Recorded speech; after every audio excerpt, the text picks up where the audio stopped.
नमस्कार विद्यार्थी मित्रांनो, स्वागत आहे आपलं महासरल एज्युकेशन या चॅनलवरती. मित्रांनो, छत्रपती संभाजीनगर महानगरपालिकेमध्ये काही भरती होणार आहे याबद्दलची अपडेट आपण ऑलरेडी दिली होती. आता त्यानंतर त्याचा फॉर्म जो भरायचा आहे याबद्दल बऱ्याच जणांची विचारणा झाली की फॉर्म कसा भरावा किंवा काय त्यात अडचणी येत आहे. तर म्हणून हा एक छोटासा व्हिडिओ ज्या माध्यमातून तुमचा फॉर्म जो आहे तो अचूक भरला जावा, जेणेकरून काही चुका होणार नाही. टोटल जागा ज्या आहेत ते जवळपास 222 जागा आहेत आणि ह्या जागांना जर फॉर्म भरायचा आहे तर कशा पद्धतीने फॉर्म भरला पाहिजे. एक्झाम IBPS घेणार आहे, त्यामुळे मग नेमके काय काय त्याचे बेसिक पॉईंट्स आहेत त्या सगळ्या गोष्टी आपण एक एक करून समजून घेऊ. साधारण जर मी म्हटलं, समजा ओव्हरऑल जर बघितलं तर टोटल पद जे आहेत ते आहेत 222 पद. ज्यांनी ज्यांनी ही 222 पद नेमकं कोणती आहेत याबद्दल माहिती नाहीये, त्या सगळ्या लोकांनी एकदा हे जे आपले व्हिडिओ आहे तो व्हिडिओ एकदा जाऊन बघून घ्या, जेणेकरून तुम्हाला याबद्दल डिटेल अजून कळेल. यामध्ये तुम्हाला कोणत्या पद्धतीचे नेमक्या व्हॅकन्सीज कोणत्या आहे, अप्लाय कोण कोण करू शकतं, त्याची एलिजिबिलिटी या सगळ्यांची डिटेल जे आहे त्यामध्ये टाकलेली आहे. अर्ज सुरू होण्याची तारीख साधारण 17 फेब्रुवारी पासून अर्ज सुरू झाले आहेत. IBPS एक्झाम घेणार आहे, अर्ज करण्याची शेवटची तारीख आहे 18 मार्च. IBPS घेणार आहे, त्यामुळे फॉर्म मध्ये कोणतीही चूक चालणार नाही. याचं कारण असं की IBPS ज्यावेळेस एक्झाम घेतात त्यावेळेस IBPS चा एक सेट ठरलेला फॉर्मॅट आहे. मग तो फॉर्मॅट जो ठरलेला आहे त्या फॉर्मॅटमध्ये चेंजेस काही होत नाही. आणि सोबत जे असतं याला जे म्हणतो ना आपण, लाईक TCS चा फॉर्म असेल तर त्याला विंडो दिली जाते ओपन करून, त्याच्यात काही चुका असतील तर त्या चुका तुम्ही दुरुस्त करू शकता. इकडे ती काही व्यवस्था करण्यात आलेली नाहीये. इकडे तुम्हाला सिंपल शब्दांमध्ये तुम्हाला काय करायचंय, चूक जी झालेली असेल ती फायनल असेल, फॉर्म रिजेक्ट होईल, दुसरं काहीच नाही. ठीक आहे. त्यानंतर महत्वाचा सल्ला, फॉर्म भरताना गडबड होऊ नये म्हणून विद्यापीठाचे नाव, पासिंगची डेट आणि टक्केवारी ह्या एका कागदावरती ऑलरेडी लिहून ठेवा. आता प्रॉब्लेम काय होतो, बऱ्याचदा असं होतं की आपण अंदाजे टक्के टाकतो, लाईक जसं की 64 मार्क्स आहे, मग 64 मार्क्स आहे, 64.12 आहे, मग ते 64.12 न टाकता आपण टाकून देतो 64 किंवा आपण टाकून देतो 65. अंदाजे मार्क नका टाकू, ते एका कागदावरती व्यवस्थित मेन्शन करून घ्या, लिहून घ्या आणि मग त्यावरती बेस जे आहे ते प्रॉपरली ते एक्झॅक्ट जे आहे त्याकडे टाक. यात कोणकोणते लागणार आहे, 10वी 12वी आणि पदवीची गुणपत्रिका, मार्कशीट ज्याला म्हणतो आपण, 10वीची मार्कशीट, 12वीची, आणि जिथं जिथं ग्रॅज्युएशन कंपल्सरी आहे, लाईक फायरमन असेल तर त्यासाठी वेगळे काही डॉक्युमेंट्स आहेत. पण मी जर म्हटलं समजा अजून काही गोष्टी आहेत की जिथं तुम्हाला काय करायचं आहे, डिग्री लागते, मग अशा केसमध्ये डिग्रीचे तुम्ही डॉक्युमेंट जे आहे ते मार्कशीट जे आहे ते या ठिकाणी ठेवू शकता सोबत. त्यानंतर कास्ट सर्टिफिकेट आहे, त्याच्यानंतर नॉन क्लिमिरियर आहे. जर समजा हे अत्यंत महत्वाचं महिलांसाठी, जेव्हा जेव्हा तुम्ही फॉर्म भरता असताना 10वीचं मार्कशीट जे असतं त्याच्यावरती तुमचं जे नाव येतं त्या नावाने तुम्ही फॉर्म भरला पाहिजे. नावात बदल आहे यासाठी टिक करायचं आणि मग तुमचं नंतरचं बदललेलं नाव जे आहे ते तुम्ही टाकू शकता. त्याच्यासाठी गॅजेटेड तुमचं किंवा विवाह प्रमाणपत्र, मॅरेज सर्टिफिकेट किंवा गॅजेटेड याच्यावरती जे आहे तर मेन्शन केलेलं एक ॲफिडेव्हिट जसं असतं त्या पद्धतीचं तुम्हाला लागेल. आता समजा दोन वेगवेगळे पद आहे, तुम्हाला त्यांना अप्लाय करायचं आहे. एक आहे समजा सिव्हिल आणि दुसरा आहे इलेक्ट्रिकल. जर असं दोन जागांसाठी तुम्हाला जर अप्लाय करायचं आहे किंवा सिव्हिल मधल्या असं 2 पदांसाठी तुम्हाला अप्लाय करायचं आहे, मग स्थापत्य अभियंता असेल, त्याच्यानंतर JEE ज्याला म्हणतो आपण किंवा CA, या दोन्ही पदांसाठी तुम्हाला ज्यावेळेस भरायचं असेल त्यावेळेस तुम्हाला 2 नवीन रजिस्ट्रेशन करावे लागतील. 2 प्रकारचे वेगवेगळे अर्ज तुम्हाला जे आहे तर ते भरावे लागतील. अर्ज करताना रजिस्ट्रेशन वरती इथं क्लिक करायचं, click here for new registration. रजिस्ट्रेशनची लिंक आपल्या व्हिडिओमध्ये जी आहे ती दिलेली आहे. त्या लिंक वरती गेल्यानंतर तुम्हाला हे असं समोर विंडो दिसेल. तिथं तुमचं नाव, तुमच्या वडिलांचं नाव, आडनाव, मोबाईल नंबर आणि ईमेल ID एवढं टाकल्यानंतर तुमचं रजिस्ट्रेशन जे आहे ते कम्प्लीट होतं. सर रजिस्ट्रेशन झालं म्हणजे झालं का? बिलकुल नाही, हे फक्त रजिस्ट्रेशन आहे.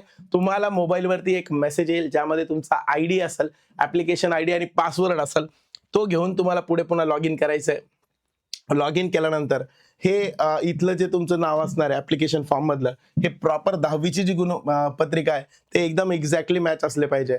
सर माझं ह्याच नावामध्ये गडबड होती 10वीला, आता मात्र ते चेंज केलेलं आहे. मित्रांनो नाही चालणार. आता हे जे आहे 10वीचं ते या ठिकाणी तुम्हाला वापरायचं आहे आणि तुमच्या नावात बदल आहे का हे शेवटी येईल ऑप्शन, त्या ऑप्शनवरती क्लिक करायचं आहे आणि जे बदललेलं नाव आहे ते तुम्ही त्या ठिकाणी टाकू शकता.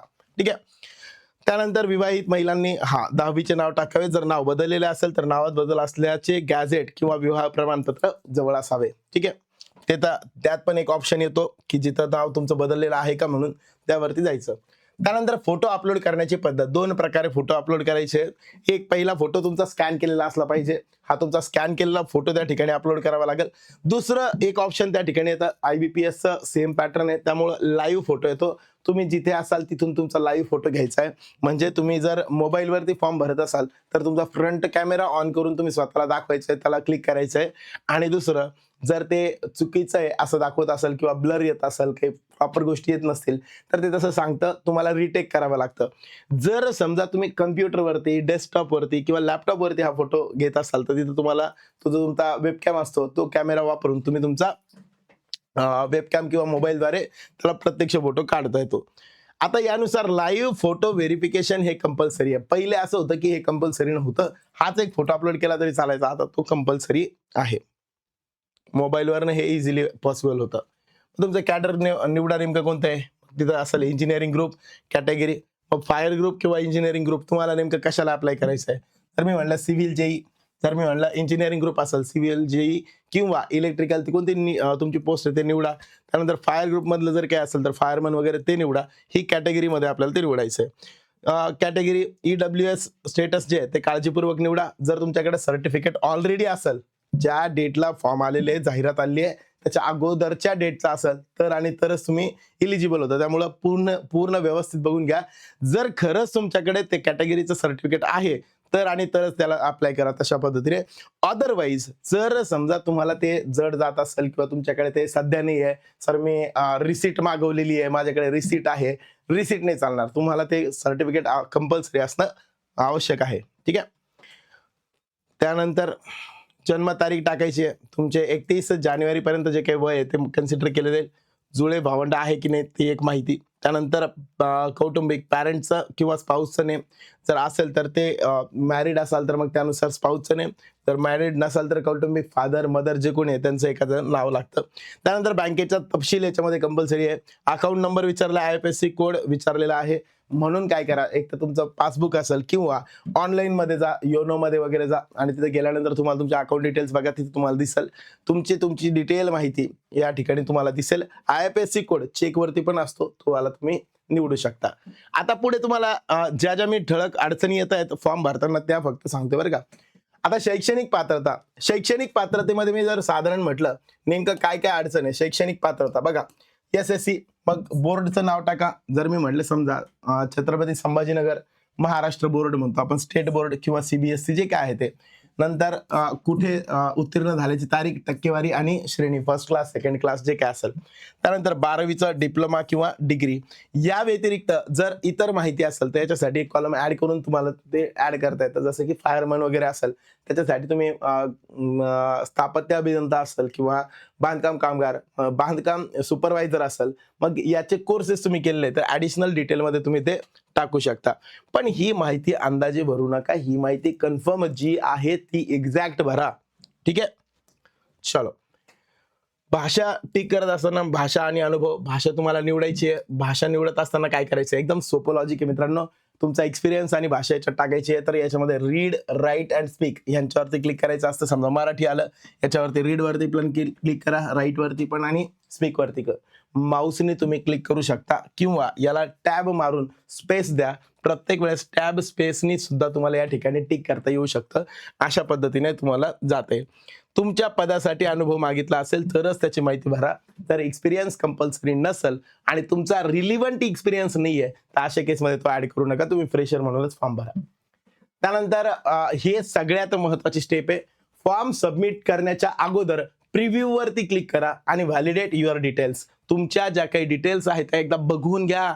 नावात काही करेक्शन आहे का, अजून काही बदल आहे का, ते सगळे प्रॉपरली बघा and then validate your details. मग ते सगळ्याचे सगळे डिटेल्स जे आहे त्याला व्हॅलिडेट करा.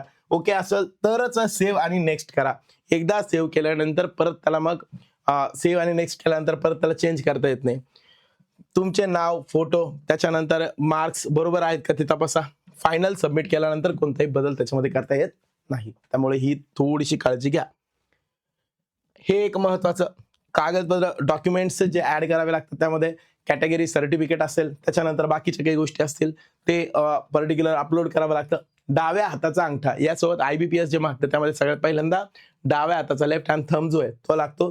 तो स्कॅन करायचा, म्हणजे एका कोऱ्या पेजवरती तसा तो उमटवायचा, त्याला स्कॅन करायचं किंवा मोबाईलवरनं फोटो काढा.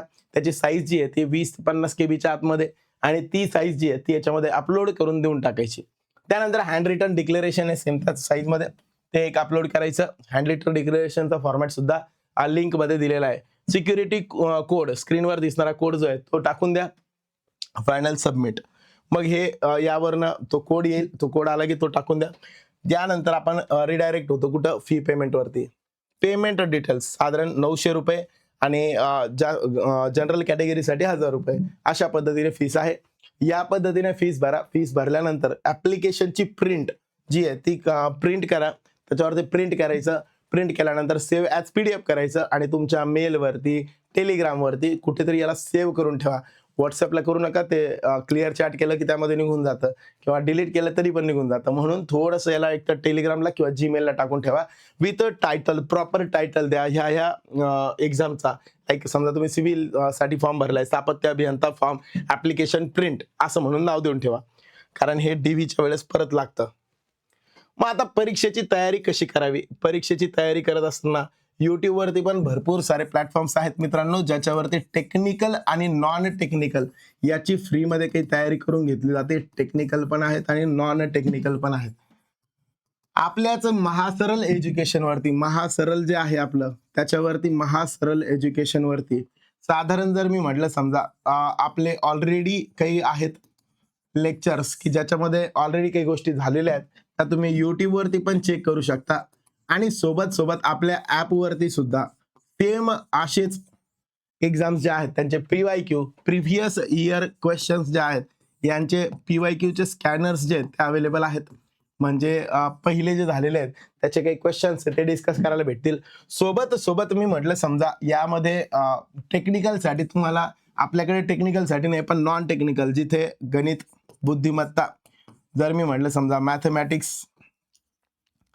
मॅथमॅटिक्स, त्यानंतर मराठी, त्यानंतर इंग्लिश, ह्या पद्धतीने मी म्हटलं बुद्धिमत्ता, रिझनिंग आणि GK GS, या सगळ्यांसाठी म्हणजे जिथं 15 मार्क पर हेड आहेत, असे जवळपास 60 मार्कसाठी जे 60 क्वेश्चन जे विचारले जातात त्याची तयारी तुमची याच्यातून होऊन जाईल. उरतो फक्त टेक्निकलचा पार्ट, तो तुम्हाला तुमच्या सोयीनुसार एकतर युट्यूबवरनं पण तुम्ही करू शकता किंवा तुमच्या सोयीनुसार तुम्ही जाऊ शकता. आता इथं सगळ्यात महत्वाचं, जेव्हा पण तुम्ही काय करू नये, डूज अँड डोंट्स, ठीक आहे. मग काय नाही करायला पाहिजे, काय नाही करायला पाहिजे याच्यामध्ये काही गोष्टी अत्यंत महत्वाच्या. सगळ्यात पहिल्यांदा टोपण नाव असेल एखादं, चिंटू, पिंटू, टिंटू असले काही नावं असतील तर ते कधीच वापरू नका. 10वीच्या मार्कशीट प्रमाणे जे तुमचं नाव असेल ते वापरा. अस्पष्ट लाईव्ह फोटो काढू नका. प्रिव्ह्यू बघितल्याशिवाय सबमिट करू नका. आणि अर्जाची प्रिंट सेव्ह करण्यास विसरू नका, कंपल्सरी आहे. ओके. जय हिंद, जय महाराष्ट्र मित्रांनो. अशा पद्धतीने हा फॉर्म भरता येईल. अजून काही अडचणी आल्यास नंबर दिलेला आहे, त्या नंबरवरती तुम्ही कॉन्टॅक्ट करू शकता. Thank you very much. Good day to all of you.